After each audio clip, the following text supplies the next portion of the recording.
Digamos, como decía Jano, vamos a comenzar hoy día una nueva serie de predicaciones ahí en los salmos de ascensión, salmos de peregrinaje, salmos de romería, en fin, tienen una serie de nombres, pero efectivamente está dentro del libro de los salmos y entendemos el libro de los salmos como este compendio, ¿ya? Como esta colección de composiciones líricas, musicales, sagradas, ¿ya? No es cualquier canción, ¿ya? Los judíos particularmente tenían muchas canciones, eran muy buenos para festejar, entonces había muchas canciones, muchos bailes, muchas fiestas, pero particularmente los salmos, el libro de los salmos logra concentrar aquellos tipos de cánticos, ¿ya? Que son al mismo tiempo oraciones, ¿ya? Por esa razón son conocidos como salmos en el sentido sagrado, ¿ya? Y claramente fueron apartados por el Espíritu Santo para el beneficio del pueblo de Dios todos los tiempos, en toda la historia. Ahora, la palabra que nosotros conocemos como salmo, esto todo modo introductorio, la palabra que nosotros conocemos como salmo proviene básicamente del griego y del latín, ¿ya? Originalmente en el griego, pero se preserva al latín y significa literalmente un cántico interpretado con el acompañamiento de instrumentos de cuerda. Nosotros tenemos salmos que son salmos, ¿ya? Que específicamente dicen la introducción para tocar con instrumento de cuerda. Y generalmente ese tipo de salmo es lo que se denomina un mismor, ¿ya? Que sería el nombre en hebreo para aquel tipo de salmo que es una composición para ser acompañado con instrumento de cuerda. Por lo tanto, la Biblia, o particularmente las escrituras hebreas, ven el libro de los salmos, o el nombre que tiene el libro de los salmos en la literatura hebrea es la palabra en hebreo telihim, que significa básicamente alabanza, ¿ya? Entonces es un compendio de alabanza, y es interesante porque este compendio de alabanzas, que es todo el libro de los salmos, los 150 salmos que componen el Salterio, tienen particularmente una característica singular, y es el hecho de que hay alabanza en diferentes momentos de la historia del pueblo de Israel, ¿ya? A pesar de que a veces ese momento puede ser un momento de angustia, puede ser un momento de persecución, un momento de estar confrontando alguna situación difícil, siempre los salmos se transforman en una alabanza al Señor. ¿Ya? Y por esa razón, en hebreo, esta palabra telihim, que significa alabanza, nos muestra básicamente cuál es el ritmo de todo el libro, ¿ya? Por esa razón, cuando uno busca en la Biblia hebrea, lo que aparece ahí en el título no es salmo, sino que es alabanza, ¿ya? Que tiene que ver o contiene al mismo tiempo aquellos salmos que son particularmente composiciones musicales para ser tocados con instrumentos de cuerda, ¿ya? Probablemente las famosas imágenes donde vemos a el rey David tocando un arpa, podría ser ese tipo de instrumento de cuerda al cual se refiere el libro de los Salmos. Otra característica que tiene este libro en particular es que esta estructura que sigue, que es una estructura más bien poética, ¿verdad? Son oraciones que han sido musicalizadas para un mejor aprendizaje, para memorización más fácil. Yo recuerdo hace años atrás, cuando había en los veranos, sobre todo, las famosas escuelas bíblicas de vacaciones. Y en esas escuelas bíblicas de vacaciones de muchas iglesias, era muy común que los niños aprendieran durante la semana un salmo de memoria, ¿ya? Y los salmos clásicos, ¿cierto? El Salmo 23, el Salmo 91, el Salmo 8, pero la idea era esa, ¿ya? De poder aprender de memoria. ¿Y eso por qué? Porque existe una facilidad de poder memorizar por justamente la estructura que los salmos tienen. Y eso no era distinto en la lengua hebrea. Son tipos de poesía, tipos de canciones o de oraciones que fueron escritas de manera tal de que fuese un fácil aprendizaje, de fácil memorización, porque una de las principales características de los salmos es que los salmos son formativos respecto de cómo el pueblo de Dios logra ver a Dios. ¿ya? No tenían libros de teología sistemática más allá que los salmos. Y los salmos nos muestran y nos presentan a Dios justamente en distintas facetas. Muestran a Dios como un rey poderoso, muestran a Dios inmanente, muestran a Dios trascendente, un Dios que está por sobre todas las cosas, al mismo tiempo que nos muestran a Dios como creador del universo, como el que sostiene, uno de los salmos dice, sostiene al planeta, ¿cierto? Flotando en el espacio, y muestra también a Dios como redentor, que fue la forma en que Dios se reveló inicialmente a su pueblo, inicialmente como redentor y luego después como creador de todas las cosas, ¿ya? Y eso es lo que el libro de los Salmos también nos presenta, entre otros atributos. Ahora, cada poesía, cada una de estas oraciones que nosotros encontramos dentro del Salterio, fue escrito por personas, por individuos que de una u otra forma respondían a situaciones que ellos mismos estaban viviendo. Los salmos tienen experiencias individuales, experiencias colectivas como pueblo de Dios, y lo interesante es que van desde la época de Moisés, ¿ya? El Salmo 90, por ejemplo, si ustedes lo leen y leen la introducción, dicen que es un salmo de Moisés. Y de ahí en adelante nosotros tenemos salmos que fueron escritos en el periodo de la deportación a Babilonia, el exilio babilonio. Por lo tanto, el Salterio contiene estas canciones, oraciones, que abarca un periodo aproximadamente de 1000 años. Entonces imagínense la riqueza de la revelación de Dios a su pueblo que nosotros podemos encontrar en el libro de los Salmos. Y particularmente los salmos que nosotros tenemos dentro del Salterio, junto con algunas otras canciones que vemos tanto en el Antiguo Testamento como en el Nuevo Testamento, fueron preservadas por el Espíritu Santo fundamentalmente para que nosotros también tengamos lo mismo que tuvo el pueblo de Israel. Y es la revelación de Dios sintetizada en este tipo de cánticos para nuestro propio aprendizaje. Lo interesante es cómo Jesús aborda el libro de los Salmos cuando él está con sus discípulos, particularmente en el momento en que los discípulos le dicen a Jesús, enséñanos a orar. Los discípulos se acercan a Jesús, ven que él pasaba mucho tiempo en oración, y van y le dicen a Jesús, enséñanos a orar. Y lo que hace Jesús es guiarlos a través del Salterio para que ellos aprendan a orar.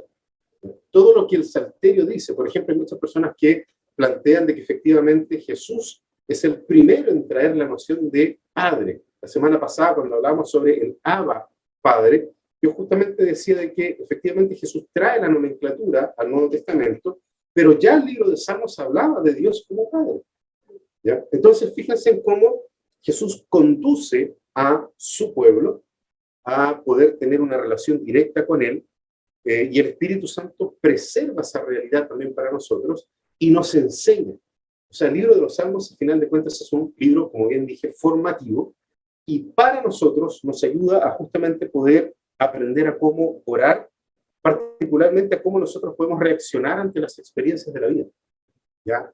Si bien es cierto, estamos ahí donde el salmista pide destruirlos a todos, ¿ya?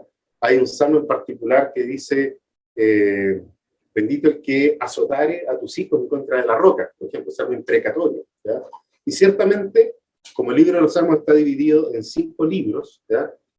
Los salmos imprecatorios merecen también una lectura especial y particular, que no va a ser el abordaje que vamos a tener en esta serie, porque esta serie quiere abordar solamente los salmos de ascensión, aquellos salmos que eran cantados cuando el pueblo de Israel iba a Jerusalén. Existe un libro del teólogo Dietrich Bonhoeffer que se llama Los Salmos, el libro de oración de la Biblia. Y en ese libro, Bonhoeffer dice que generalmente se instruye a los creyentes, cuando el creyente pregunta, bueno, ¿y cómo puedo orar? ¿Cómo aprendo a orar? Y está popularizada la idea de que se aprende a orar orando. No sé si alguna vez escucharon esa expresión. Uno aprende a orar orando. Bonhoeffer dice que eso es un error, porque naturalmente el corazón humano no sabe cómo orar. No sabe dirigirse a Dios en las palabras que Dios va a prestar atención. generalmente se dice, lo importante es que nosotros abramos nuestro corazón. El problema es que nuestro corazón está entenebrecido por el pecado. Entonces, lo que vamos a abrir delante de Dios es básicamente una caja llena de basura. Y es allí en donde nosotros vemos por qué razón Jesús condujo a sus discípulos hacia la lectura y la oración de los salmos, como él mismo lo hacía. Si nosotros, por ejemplo, revisamos todas las oraciones que aparecen de Jesús, en todas ellas vamos a encontrar citas al libro de los salmos o a los cánticos que aparecen en toda la escritura. Entonces, Bonhoeffer dice ahí que el problema o el error que él ve en esta afirmación de que se aprende a orar orando es que nosotros como seres humanos podemos confundir el deseo, nuestro deseo, nuestra esperanza en otras cosas, incluso nuestro suspiro, nuestro lamento y nuestras alegrías humanas con lo que realmente es la oración, la gratitud y la alabanza al Señor.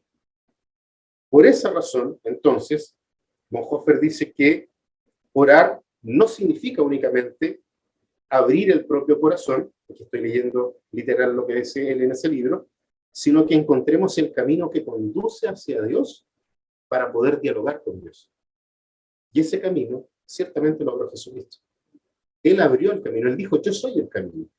¿Ya? Por lo tanto, es a través de Jesucristo que nosotros podemos llegar en nuestra oración delante de Dios. Y eso es lo interesante, que Jesús oraba los salmos. Por lo tanto, nosotros tenemos una seguridad al momento de no saber cómo orar, poder tomar el salterio y libremente hacer esas oraciones, nuestras oraciones. Y claramente el libro de los Salmos está lleno de experiencias humanas. Y esto es muy, muy, muy interesante. ¿Por qué? Porque lo que hace finalmente Jesús a través de los Salmos, no nos olvidemos de que Él envió al Espíritu para que nosotros sepamos qué hacer y qué decir. Es más, la Biblia afirma de que el Espíritu intercede por nosotros con gemidos indecibles. Pero lo interesante es que muchos de esos gemidos están en los Salmos. Muchos de esos lamentos están en el libro de los Salmos.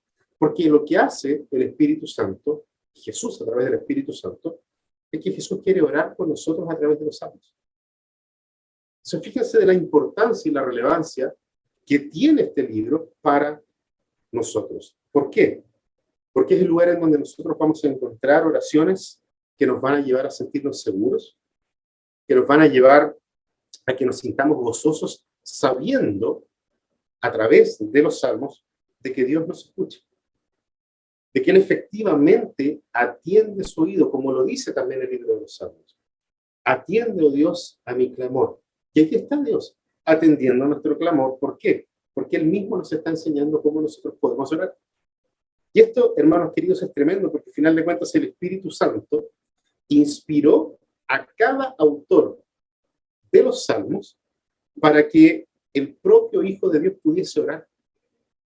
Porque Jesús ni siquiera ora en base a su propio corazón. Él ora los salmos, que fueron inspirados por el Espíritu Santo para que el propio Hijo de Dios pudiese orar. ¿Verdad?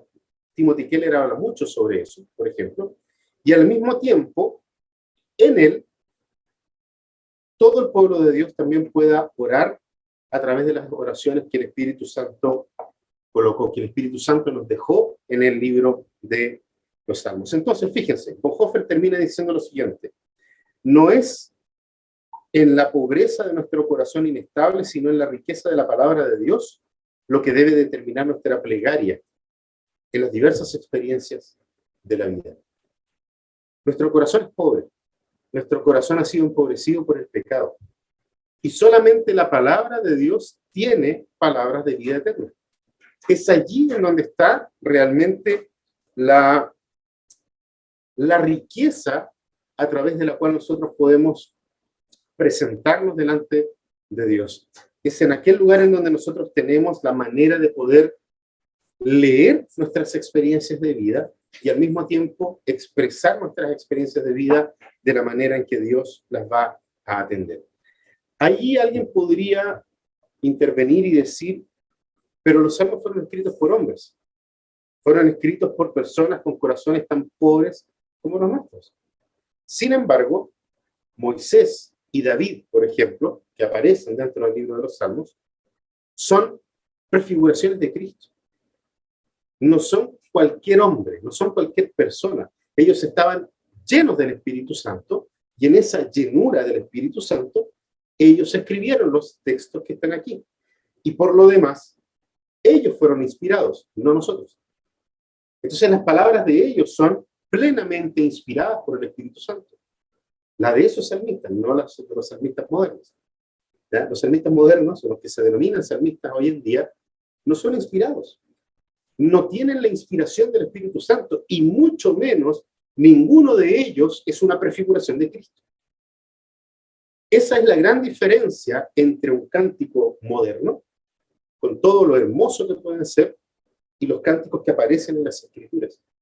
Porque o fueron escritos por personas que fueron prefiguración de Cristo, o simplemente fueron inspirados plenamente por el Espíritu Santo. En cada una de sus palabras, cada palabra está escogida por el Espíritu Santo. ¿Para qué? Para que nosotros podamos disfrutar de la realidad, de la verdad que existe en cada uno de los salmos que están ahí. Ahora, en los salmos, entonces es el Espíritu Santo el que habla, no hablamos nosotros. Si Él inspiró, es Él el que está hablando. Y en ese sentido, son las propias oraciones de Cristo, su precursor David. ¿Ya? Eso lo dice también Bonhoeffer en el libro respecto a los salmos. Y esto es fundamental. ¿Por qué? Porque David no oraba desde la exaltación personal de su corazón pecador. David oraba por el hecho de que Cristo estaba hablando a través de David, antes que Cristo venga. Esa dinámica solo ocurre en la Escritura. No puede ocurrir en nuestro tiempo con nuestras canciones. Es por eso que nosotros necesitamos sumergirnos en los salmos para poder descubrir la riqueza que el Espíritu Santo nos está regalando a través de este libro. ¿Y eso por qué? Porque todas las emociones que podemos encontrar en el libro de los salmos, todas las situaciones que vive el pueblo de Israel y que fueron expresadas a través de los salmos, fue Cristo el que las llevó consigo. Toda vergüenza que puede ser mencionada en los salmos, Cristo la llevó sobre sí. Toda ofensa fue Cristo el que la llevó sobre sí. Toda persecución fue Cristo el que la llevó y que la cargó por nosotros. Toda angustia, todo dolor humano, Cristo lo cargó por nosotros. ¿Por qué? Porque Él es el representante de su pueblo ante Dios. Por esa razón, el libro de los Salmos nos entrega una riqueza tremenda. ¿Para qué? Para que podamos acercarnos delante de Dios de la manera en que Dios quiere recibirnos y quiere oírnos. Particularmente, los salmos de ascensión, ya vamos a leer el texto, ¿ya? Esto es todo a modo introductorio, pero en estos salmos de ascensión, que son del Salmo 120 hasta el Salmo 134, ¿ya? Esos 14, 15 salmos, esos 15 salmos fueron escritos o son seleccionados como los salmos que fueron cantados y iban siendo recitados por el pueblo de Israel cuando ellos iban de viaje hacia Jerusalén para adorar a Dios. De estos salmos, aquí hay algunos asuntos interesantes. El rey David escribió 4 de los salmos de ascensión: el Salmo 122, el Salmo 124, el Salmo 131 y el Salmo 134 fueron escritos por el rey David, ¿ya? Salomón escribió uno de estos salmos, que fue el Salmo 127. Lo escribió entonces Salomón. Y los otros 10 de estos 15 salmos son anónimos. No nos dice el texto quién fue el que lo escribió. Ahora, ¿por qué eran importantes estos salmos? Porque todo judío tenía que ir por lo menos una vez al año a Jerusalén, al menos una vez al año. Y en ese viaje, ¿ya? Digamos, particularmente lo hacían en las fechas del calendario hebreo, ¿ya? Para la Pascua, Pentecostés, la fiesta de los tabernáculos, ¿ya? Ellos iban, la ciudad de Jerusalén queda en un monte, queda en altura, por eso se llama salmos de ascensión. Mientras iban hacia ese lugar, entonces ellos iban cantando estos salmos. Era una forma de para algunos matar el tiempo, pero para otros también ir recordando a qué es lo que iban a Jerusalén. Y todo esto dentro de la historia del propio pueblo de Dios. El pueblo de Dios fue escribiendo esto, y esto sirve para poder justamente hacer esta peregrinación hacia Jerusalén. Estos 15 salmos hablan de los sentimientos del pueblo de Dios en las más diversas circunstancias. Allí nosotros tenemos angustia, vamos a ver textos que son de lamento, de esperanza, de confianza, de tristeza, de alegría, dolor, vergüenza, adversidad, qué hacer cuando se cae en pecado. Todos esos salmos, ¿ya?, contienen estas palabras. Entonces fíjense en el abanico de posibilidades que el propio Salterio entrega, particularmente los salmos de ascensión, para poder mirarnos a nosotros mismos, para poder pesar nuestro corazón frente a las mismas situaciones, y es por esa razón de que hemos querido traerlos durante este periodo de verano, enero-febrero, y vamos a estar en estos salmos entonces reflexionando cada domingo. Todos los salmos de ascensión nos hablan de que tenemos que buscar al Señor en medio de las circunstancias. Y eso es muy beneficioso para nosotros hoy, porque no son situaciones distintas, no son emociones diferentes a las que vivimos nosotros hoy. Por lo tanto, ahí vemos también la validez de la palabra eterna de Dios, aplicada para nosotros hoy, siglo XXI. Y podríamos decir, ¿qué nos puede entregar un libro de oraciones tan antiguo? Mucho, como lo vamos a ver hoy día. ¿Por qué? Porque cada creyente es un peregrino en este mundo peligroso. Y nosotros necesitamos saber cómo lidiar con cada una de las circunstancias que nos ocurren en nuestra peregrinación hacia la Jerusalén celestial, hacia esa nueva Jerusalén a la cual estamos nosotros caminando. Vamos a leer ahora sí el texto, Salmo 120. Dice la palabra del Señor: cántico de ascenso gradual. En mi angustia clamé al Señor, y Él me respondió. Libra mi alma, Señor, de labios mentirosos y de lengua engañosa. ¿Qué se te dará y qué se te añadirá, oh lengua engañosa? Agudas flechas de guerrero con brasas de enebro. Ay de mí, porque soy peregrino en Mesec y habito entre las tiendas de Cedar. Demasiado tiempo ha morado mi alma con los que odian la paz. Yo amo la paz, mas cuando hablo, ellos están por la guerra. El contexto del Salmo tiene justamente relación con lo que yo estaba hablando recién. No conocemos la ocasión en la cual fue escrita este Salmo. No nos dice como en otros salmos, donde aparece, por ejemplo, Salmo de David cuando estaba siendo perseguido por sus enemigos. ¿Ya? Hay algunos salmos que nos hablan de eso, pero el texto acá no nos dice absolutamente nada. Sin embargo, sí nos dice que es un cántico de ascenso gradual. Por lo tanto, está dentro de estos salmos de ascensión, dentro de estos salmos de peregrinación hacia Jerusalén. Ahora, lo interesante es que el salmista, esto a modo general dentro del salmo, está reflexionando sobre una situación que a él lo tiene en angustia, que a él le genera un tipo de angustia. Habita en medio de personas hostiles, según lo que está diciendo, y que usan estas personas la mentira para poder robarle la paz, y al mismo tiempo quieren destruirlo. Eso es lo que nosotros vemos inicialmente allí en el texto. El salmista dice que se siente acorralado, ¿ya? Lo vamos a ver en más detalle, y al mismo tiempo no sabe qué hacer. ¿Ya? O sea, y nosotros tenemos una emoción que probablemente nosotros mismos podemos estar viviendo, o hemos vivido, o vamos a vivir. Y entonces, ¿qué es lo que hace? Dice que clama a Dios, que él ya lo había oído anteriormente. Fíjense, eso lo vamos a ver con mayor detalle, pero es interesante porque dice, mi angustia clamé al Señor, y él me respondió. La palabra que aparece aquí como respondió es un verbo que en hebreo respondió, digamos, como afirmación, tanto por lo que ya hizo como por lo que está haciendo en el momento que se está escribiendo el Salmo. Tiene esa doble funcionalidad, ¿ya? Y en ese sentido es muy interesante. ¿Por qué? porque el salmista está pensando en una situación de angustia, clama a Dios, él sabe que Dios le ha respondido antes, pero también sabe que Dios le está respondiendo en el momento en que él está clamando a Dios.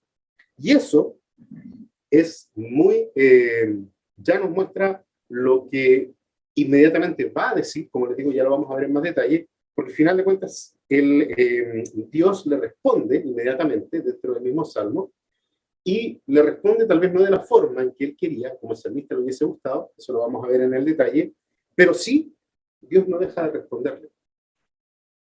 Y en el momento en que Dios le responde de manera tal que no le cambia la situación, pero cambia al salmista, cambia a la persona que está escribiendo este salmo. Veámoslo con más detalle allí en sus Biblias. Los versículos 1 y 2, ¿ya? Si nosotros vemos los versículos 1 y 2 de este salmo, vamos a encontrar allí la situación que está viviendo y la oración en sí, ¿ya? La primera parte de la oración, luego hay una respuesta y luego nuevamente hay un tipo de lamento, que lo vamos a ver con mucho más detalle en los versículos finales, en el versículo 5 en adelante. Pero por ahora nosotros vemos la situación de angustia y cuál es la oración que hace el salmista para poder escribir este salmo.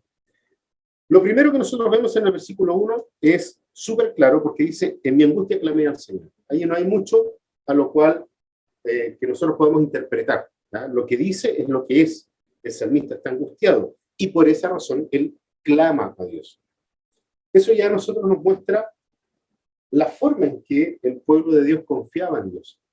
Frente a cualquier tipo de adversidad, antes de intentar solucionar las cosas por sí mismos, buscaban al Señor, clamaban al Señor. Y fíjense que dice, clamé al Señor.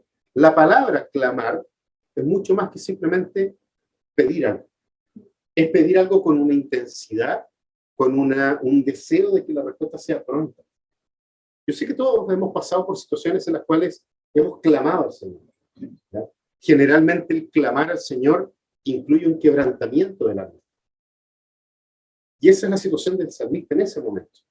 Su alma está quebrantada. Y lo primero que hace es buscar al Señor, orar al Señor y presentar al Señor la situación. Pero ¿cuál es la razón por la cual el salmista está angustiado? En el versículo 2 dice que había personas que le estaban mintiendo, que estaban mintiendo sobre él. Fíjense que dice, libra mi alma, Señor, de labios mentirosos, pero también personas que le estaban mintiendo a el salmista, que él los denomina como lengua engañosa, ¿ya? Fíjense que hay dos tipos de personas aquí. Las que están hablando mal del salmista y las personas que están mintiendo directamente al salmista. Él las distingue entre dos tipos de personas. Y eso es muy interesante porque luego él pide algo respecto de estas dos situaciones. Lo primero que él hace es pedir el libramiento de mentiras y calumnias. Dice, libra mi alma, Señor, de labios mentirosos. Cuando nosotros buscamos referencias cruzadas respecto de los labios mentirosos, siempre vamos a encontrar mentira como tal, aquella que aparece, la misma palabra mentira que aparece en el Decálogo, los 10 mandamientos, pero también calumnias, que es justamente cuando alguien de la nada simplemente dice una mentira respecto de el prójimo. Lo que nosotros hoy día podríamos denominar como la fake news, ¿ya? Es una calumnia, es algo que no es real y tú haces que otras personas crean que es verdad respecto de tu hermano en Cristo, de tu prójimo, ¿ya? Porque aquí ni siquiera está hablando de quiénes son y a quiénes les están hablando. Pero el salmista dice, Señor, líbrame de las personas que están levantando falso testimonio en contra de mí, en contra de esas personas. Y el segundo libramiento es de la gente falsa y aduladora. Porque dice allí, libra mi alma, Señor, de lengua engañosa. ¿Ya? Lengua engañosa tiene que ver justamente con la posibilidad que tiene el salmista de estar conversando cara a cara con alguien. Y en ese sentido él dice que hay personas que me están mintiendo a mí, se están mintiendo de mí y me están mintiendo a mí. Ahora, cuando dice lengua engañosa, de nuevo, si hacemos el ejercicio de buscar textos de relaciones cruzadas con esto, dentro del mismo Antiguo Testamento y dentro del mismo Salterio, nosotros encontramos a estas personas que son aduladores. Y era una de las cosas sobre las cuales David, por ejemplo, oraba bastante. Le pedía al Señor que lo librara de personas que simplemente lo adularan. ¿Por qué? Porque en la adulación está el riesgo del orgullo. Eso por un lado, fíjense, está hablando él de que están hablando mal, están levantando falsos testimonios contra de mí, al mismo tiempo que hay personas que podrían venir hasta donde estoy yo e inflarme el ego. ¿Qué es lo que dice el salmista? Líbrame de ellos. Líbrame de los dos tipos de personas. Y al parecer era una situación tan compleja que lo tenía angustiado. Ahora lo interesante es que la palabra que está aquí como libra mi alma, básicamente el salmista está pidiendo al Señor que remueva esa situación. ¿Ya? Cuando dice libra mi alma, le está pidiendo a Dios que elimine a este tipo de personas, que los saque, que los borre. Le está pidiendo a Dios que los expulse lo más lejos posible, que no estén cerca de él. Primero a los aduladores. Cuando dice libra mi alma, está pidiendo a Dios, esa expresión libra mi alma, es una expresión de decir, llévatelos lejos, yo no los quiero cerca. Al mismo tiempo que tampoco quiero que estén cerca de mí aquellos que están mintiendo sobre mí. Entonces, fíjense en el peso de las palabras iniciales del Salmo. Es realmente una situación angustiante para el salmista. O sea, como para pedir que Dios elimine a las personas, que las saque de cerca de uno, es porque realmente es angustiante.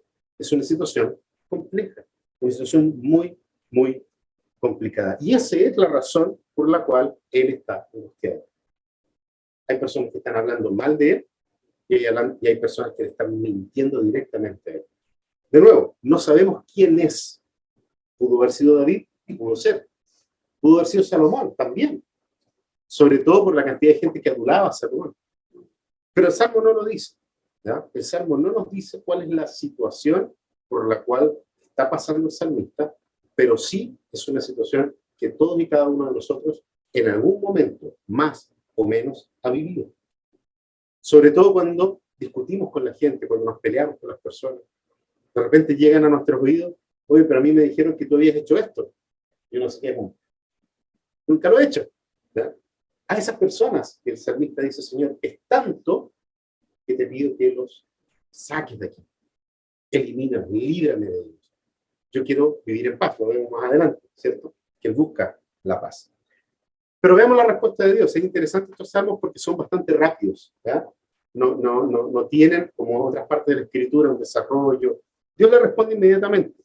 Y fíjense que los versículos 3 y 4, los vamos a leer, Dios ya le está respondiendo al salmista. Dice acá, ¿qué se te dará y qué se te añadirá, oh lengua engañosa? Agudas flechas de guerrero con brasas de enebro. Fíjense que hay una pregunta y al mismo tiempo hay una respuesta de qué es lo que se le va a dar a ese tipo de personas. Aquí nosotros estamos frente a una declaración de juicio. Por eso decimos de que Dios está respondiendo. Porque ante una declaración de juicio, el único que podía emitir un juicio es Dios. Y fíjense la pregunta dice, ¿qué les vamos a dar a estas personas? ¿Cuál es el pago para aquellos mentirosos? ¿Cuál es el pago que se le va a dar a esas lenguas engañadoras? ¿Qué es lo que dice después? Agudas flechas de guerrero con brasas de enebro. Fíjense que acá es interesante porque Dios no cambia, no le responde a lo que quería el salmista. El salmista pide que lo libre, ¿cierto? ¿Y qué es lo que responde Dios? No dice, ok, vamos a sacar a estas personas de cerca tuyo. Sino que Dios lo que está haciendo acá es que comienza a meterse en el corazón del salmista.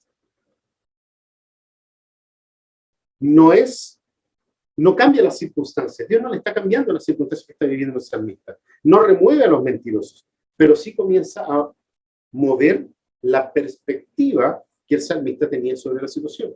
¿Por qué? Porque fíjense que el salmista, en esta respuesta, medita en lo que le va a ocurrir a los mentirosos y calumniadores que hablan mal en contra de su prójimo. Eso está aquí citando la ley. Está citando ya en Deuteronomio. Está citando todo el cuerpo de la ley de Dios, que habla sobre lo que es justo, que habla sobre la justicia de Dios. Hace una referencia a toda la estructura judicial que tenía el pueblo de Israel. Y en ese lugar, ciertamente, sale claro qué es lo que le va a ocurrir a los mentirosos y a los calumniadores. Por eso el salmista coloca estas palabras, ¿ya? Y las comienza a explicar, digamos, en una forma poética. Claramente estamos frente al libro de los Salmos. Fíjense que el salmista usa dos analogías que están acá, y estas dos analogías al mismo tiempo son una advertencia. Si ustedes se fijan, la advertencia que está por detrás de las dos analogías que están aquí es que uno cosecha lo que siembra. O sea, lo primero que Dios le responde al salmista es: tranquilo, porque las personas que son mentirosas van a cosechar lo que están sembrando. Es lo primero que le responde. Fíjense que dice agudas flechas, ¿ya? Estas agudas flechas, ¿ya? Son bien interesantes como, o a lo que refiere con esas agudas flechas. ¿Por qué? Porque la idea acá es que a los mentirosos se les va a pagar con la misma moneda.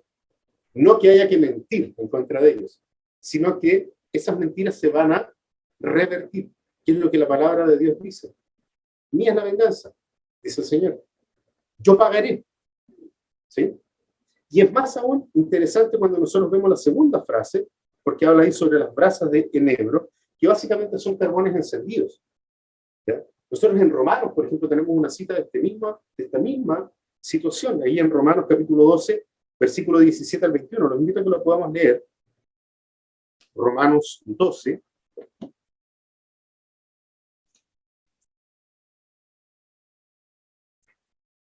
Versículo 17 a el 21 dice: nunca paguéis a nadie mal por mal, respetad lo bueno delante de todos los hombres.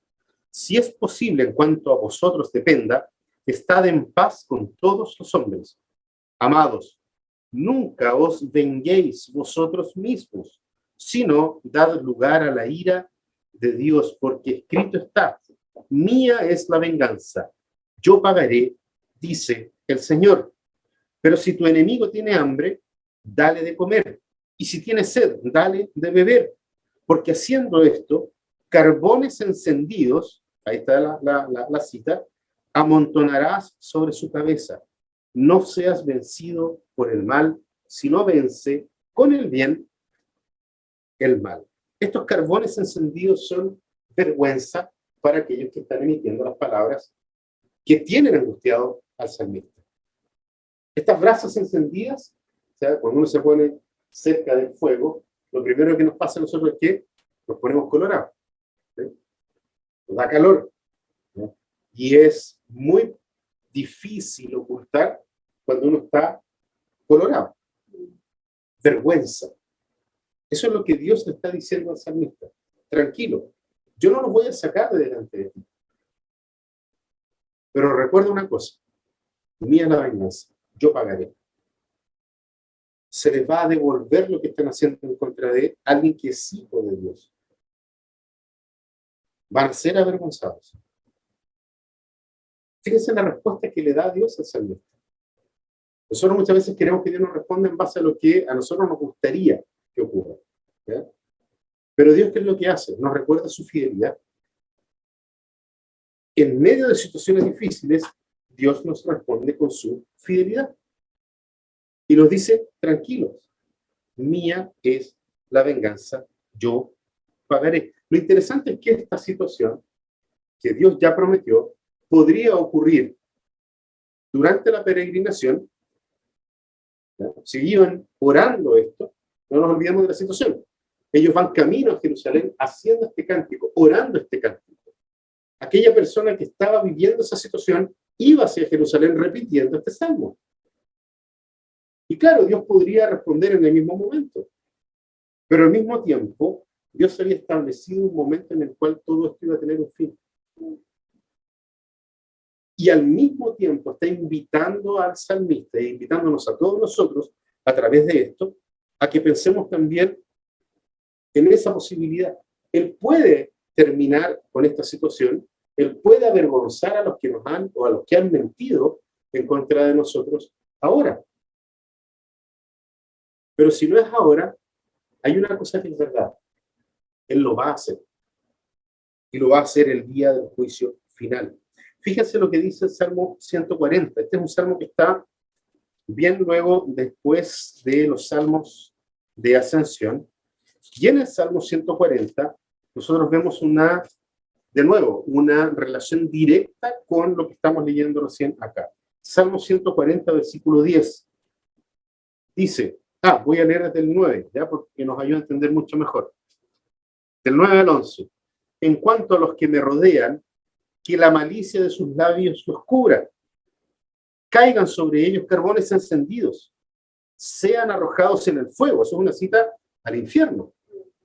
No es una situación en el momento. Fíjense bien. En abismos profundos de donde no se puedan levantar. Eso claramente es una cita del infierno. Pero fíjense lo que dice en el versículo 11. Que el hombre de mala lengua no permanezca en la tierra. Que al hombre violento lo persiga el mal implacablemente. ¿No son acaso las flechas de las que habla acá? ¿No son esas agudas flechas que van en cuenta? La propia palabra de Dios le está mostrando al salmista que está escribiendo acá cuál es el fin de los mentirosos y cuál es el fin de los calumniadores y cuál es el fin de aquellos que vienen o que buscan de una u otra forma adular con fines de poder ganar algo para ellos mismos. Porque el adulador, si adula, no es simplemente para dejarte bien a ti. Te adula porque quiere algo de ti. Que es diferente a simplemente felicitar a una persona. Es totalmente distinto. Por eso estaba aquí, al salmista. Y por eso el salmista dice, Señor, yo no quiero esto. Esto me está desvirtuando de lo que yo realmente necesito, que es ir a Jerusalén, ir a adorarte, ir a alabar tu nombre. Por eso no lo quiero aquí. Pero al mismo tiempo no quiero que estén mintiendo sobre él. ¿Ya? Entonces, fijemos, vamos acá a la manera en que Dios pone fin al conflicto. ¿Ya? Esa es la forma que Dios tiene de resolver el conflicto. Le dice al salmista, tranquilo, mía es la venganza. O sea, le está pidiendo que deposite toda su confianza en él. Que es muy contrario a lo que nosotros quisiéramos. Porque generalmente queremos tomar la justicia por nuestras manos. Y es allí donde Dios nos dice, no, no. Leímos en Romanos. Romanos está aplicando toda esta teología que está en el Salmo. Vence lo malo con el bien. Si tu enemigo tiene hambre o sed, sirve. Ama, porque la venganza no te pertenece a ti. Le pertenece al Señor. Fíjense que de los versículos 5 al 7 hay un lamento. De hecho, parte con la palabra ay de mí. Ay de mí. Es un lamento profundo. Pero estamos frente a un lamento del tipo piadoso. Y este lamento piadoso, o en estos versículos del 5 al 7, fíjense que el salmista persevera en buscar la paz con las personas, a pesar de que está bastante desanimado y cansado. Fíjense lo que dice, ay de mí, porque soy peregrino en Mesec y habito entre las tiendas de Cedar. Demasiado tiempo ha morado mi alma con los que odian la paz. Yo amo la paz, mas cuando hablo, ellos están por la guerra. Fíjense que dice que se siente como los que viven en Mesac y Cedar. Esto está al norte de Israel. ¿Ya? Está hacia el norte, está hacia el Mar Negro. ¿Sí? Y fíjense que lo que hay en esos lugares son básicamente pueblos bárbaros de los tiempos en que está escribiendo el salmista. Si bien es cierto, no sabemos en qué momento, pero dentro de esos 1000 años aproximados que pudo haber sido, todos esos pueblos eran pueblos bárbaros, porque estaban hacia el norte de Israel, lo que hoy en día sería Siria y Turquía. ¿Ya? Más o menos estamos en esos lugares. Son lugares que están lejanos a la ciudad santa. ¿Ya? Son bastantes días, meses de caminata. Y si nosotros entendemos lo que significa la ciudad santa para la cultura hebrea, vamos a entender de que lo que dice el salmista acá es que él se siente como alguien que está lejos de la presencia de Dios. Porque la presencia de Dios en el Antiguo Testamento era centrípeta, atraía hacia Jerusalén. Era en ese lugar en donde la gente se encontraba con Dios. No es que Dios no haya estado en todo lugar, pero la presencia de Dios se manifestaba en el templo. Y en ese lugar, ¿qué es lo que dice el salmista? Me siento como un peregrino en Mesec. Me siento como una de las personas que habita en una tienda, o sea, alguien que tiene que tomar sus cosas e irse a otro lugar y que pasado un tiempo tiene que volver a tomar sus cosas e irse a otro lugar. Me siento lejos del hogar, me siento lejos de la presencia de Dios cuando estoy angustiado. Y eso es algo que nos ocurre también a nosotros. Cuando estamos angustiados nos sentimos que estamos lejos de la presencia de Dios. Es más, a veces sentimos que nuestra oración ni siquiera traspasa el techo. No sé si les ha pasado a ustedes, pero si son como yo, a veces nuestras oraciones decimos, ¿será que Dios está escuchando mi oración? Sentirnos lejos de la presencia de Dios. Cuando estamos angustiados. Pero fíjense que el salmista agrega algunas cosas más. Dice que está cansado de vivir como los que no quieren la paz. Demasiado tiempo ha morado mi alma con los que odian la paz. Aquí la palabra paz es shalom, o sea, estamos hablando de una correcta relación con Dios y con los demás. Y son personas que ciertamente odian la paz, porque se están mintiendo en contra de alguien, se están calumniando a alguien, no quieren tener una relación directa con el otro, no están amando a su prójimo, que es lo que el decálogo nos decía, lo que el decálogo dice, por un lado. Pero al mismo tiempo tampoco quieren la paz con Dios. Porque el shalom tiene esa característica. Es la paz vertical y es la paz horizontal. Y así se siente el salmista, cansado de vivir como aquellos que no quieren la paz. Fíjense que dice, yo amo la paz, pero cuando hablo ellos están por la guerra. O sea, los esfuerzos por la paz no tienen fruto. Y eso es algo que al pueblo de Israel probablemente le causaba una conexión con este salmo muy profunda. ¿Por qué? Porque la cultura hebrea es una cultura de la hospitalidad. Es la cultura de la hospitalidad, de acoger a las personas que están cerca, que necesitan algo. Pero por todos los esfuerzos que hago, no estoy obteniendo nada.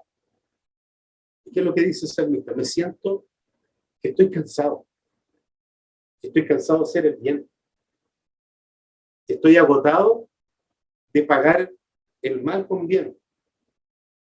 Me siento cansado, Señor. Es lo que está diciendo el salmista. Porque mientras más buscaba la paz, los enemigos más querían la guerra. Mientras más anunciaba la paz de Dios, la forma de encontrar paz, la forma de estar en paz con Dios y con los hombres, estas personas que mentían sobre él, estas personas que venían a decirle cosas bonitas para poder sacar su cabeza, su mente, su corazón, de simplemente adorar a Dios, el salmista se encuentra en esa situación y dice, no hay fruto de esto, ¿de qué sirve?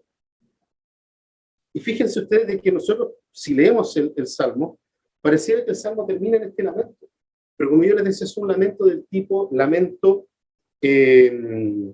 piadoso. ¿Por qué?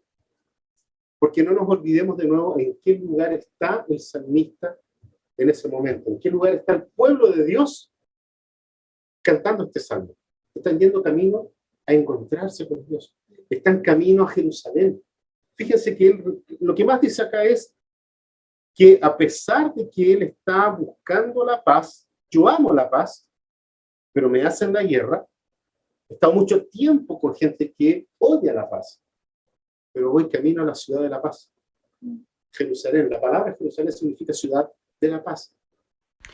Entonces este salmo, al ser un salmo de ascensión, nos coloca en el camino al encuentro del Dios de paz, del dador del shalom. Y como van camino a estar en la presencia de Dios, allí en el templo en Jerusalén, hay alabanza, a pesar de las circunstancias que están viviendo en ese trayecto, que estén hablando de ellos mal, que estén mintiendo sobre el pueblo, alguien del pueblo de Dios, sobre el propio salmista, ¿ya? Pero no nos olvidemos de eso.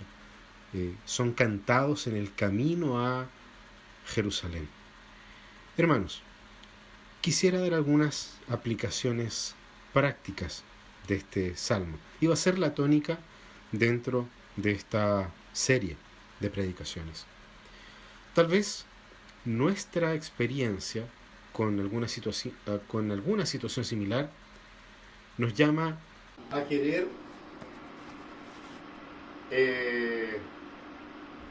orar este salmo. Sobre todo cuando estamos pasando por situaciones en donde están mintiendo sobre nosotros. Personas calumniadoras. Podemos sentir inmediatamente tentados a decir, este es mi salmo. Lo hago mío. ¿Sí? Y en esa situación, en la situación en la que nos sentimos con el derecho de hacer este salmo nuestro salmo, lo primero que debemos hacer es lo que la palabra de Dios nos enseña: mirar primero la viga que está en nuestro ojo antes de intentar remover la paja del ojo ajeno. Eso es mucho más que una recomendación, es un mandato de nuestro Señor. Fíjense, aquí nosotros necesitamos hacer un examen de nosotros mismos. Y ese examen de nosotros mismos necesariamente tiene que estar frente a la pregunta si acaso nosotros mismos hemos usado nuestra boca y nuestra lengua para hablar mal de otra persona, para quitarle la honra al nombre de una persona. Es la forma que Dios nos confronta. Porque sí, somos peregrinos, somos los hijos de Dios, todo lo que queramos. Sin embargo, no nos podemos olvidar de que todas estas acciones son las acciones por las cuales crucificaron a Cristo en la cruz. Cristo fue muerto en la cruz por causa de estos pecados, cuando nosotros mismos hemos hablado mal de nuestro prójimo.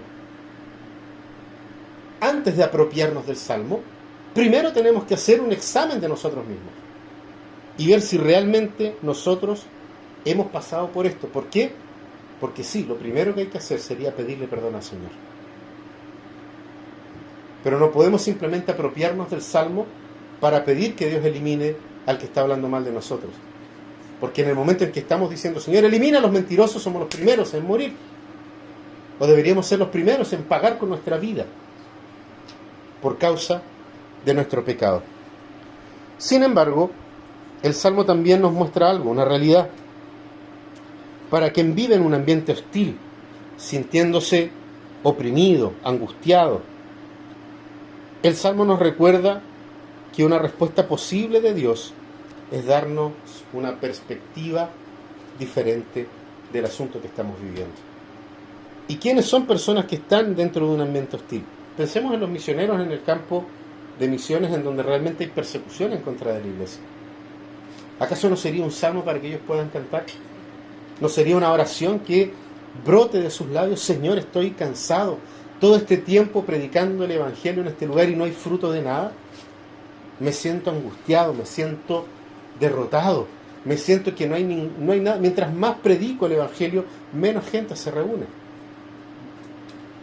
Y el Señor puede estar diciéndole a esas personas, no te preocupes, tú sigue trabajando, tú sigue camino a Jerusalén, porque soy yo el que te fortalece, porque soy yo el que está contigo. Yo voy a retribuir ese tipo de cosas. Pero tú preocúpate de proseguir hacia el blanco. Para los que han sido víctimas de mentiras, calumnias, difamación, falsedad, el camino primero es lamentarse. El primer paso es que nosotros podemos lamentarnos delante del Señor. Y Él recibe nuestro lamento. No hace vista gorda de nuestra tristeza por esta situación. Sin embargo, el Señor nos llama a que en ese lamento, en ese clamor, podamos esperar la justicia perfecta de Dios. La justicia perfecta de Dios, al mismo tiempo que nos insta a perseverar en buscar la paz. Es lo que hace el salmista en esa situación. Esperar por la justicia perfecta, perseverar en buscar la paz, no retribuir, no pagar mal con mal, sino que a toda la maldad pagar con bien. Y harto que nos cuesta. Harto que nos cuesta pagar con bien el mal que nos hacen. ¿Por qué? Porque nos está invitando a que no dejemos que el resentimiento se albergue en nuestro corazón. No permitas que el resentimiento se albergue en tu corazón.